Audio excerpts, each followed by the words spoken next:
Hello everyone, welcome to Holy Saturday, or Easter Saturday as you may know it, and to the last of our days as we walk through the Stations of the Cross and walk the Via Dolorosa. Yesterday we looked at the Jesus being nailed to the cross, and then of course as it was Good Friday we looked at the crucifixion and what it might say to us today. And today we move on, and we move from this point here in the Church of the Holy Sepulchre where there's Golgotha, down to this point on a stone slab which lies in the very entrance to the church as you come in.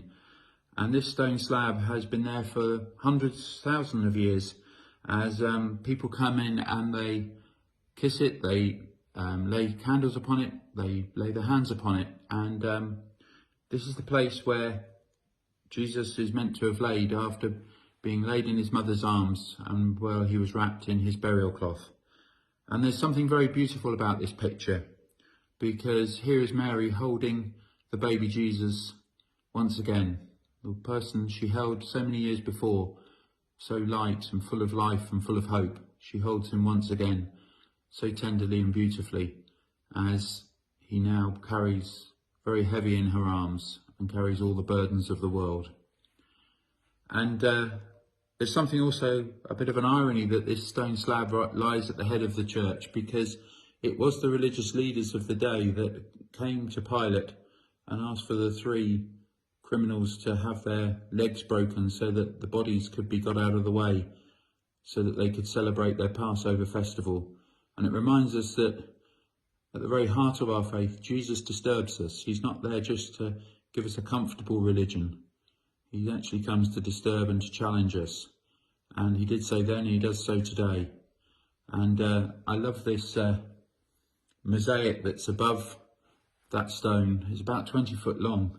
At the very heart of it is Mary holding the hand of Jesus, to remind us that our first commitment is not to the church, it's not to our faith even, it's to Jesus himself. So let's move on to our last station today, and it's at the other end of the Church of the Holy Sepulchre, when Constantine and his builders discovered Golgotha over here. They went looking for the tomb and they found it over in this area. They actually took away all this stone that actually helped to make up the cave. And today you have this very elaborate 4th century edifice called the Sepulchre. And some people love it, some people find it very difficult to come to terms with. Above it is this incredible domed roof with an open area at the top to let the sunlight in, and it's meant to represent the place where Jesus was laid in a new tomb. There's Mary, Nicodemus and Joseph of Arimathea laying the body of Jesus in his burial tomb. And of course today when you go to the tomb, the sepulchre, it's very different. It's actually very small inside, and some years ago they did some excavation work and some renovation work, and they took this big stone slab away, and they did some digging underneath, and what they found was, incredibly, a 1st century plinth that lay underneath the big marble slab, and that plinth has a cross on the corner of it, and they're now 98% sure that along with Golgotha, that this is the burial tomb of Jesus. Has been there since the 1st century. If you'd like to see more about that, there's a wonderful little video which I'll ask Kirsty to put up on the Facebook page for those of you who'd like to look into it, and the discovery that this is indeed the place of Jesus' burial. But of course what we would rather is something like this. This is the garden tomb that's about 5-10 minutes walk away, and was discovered in the 1880s by an English general. It looks much more the bit, and it's often where we finish our journey and pilgrimage to Israel when we go there. And the reality, of course, then is that we end up rather with this.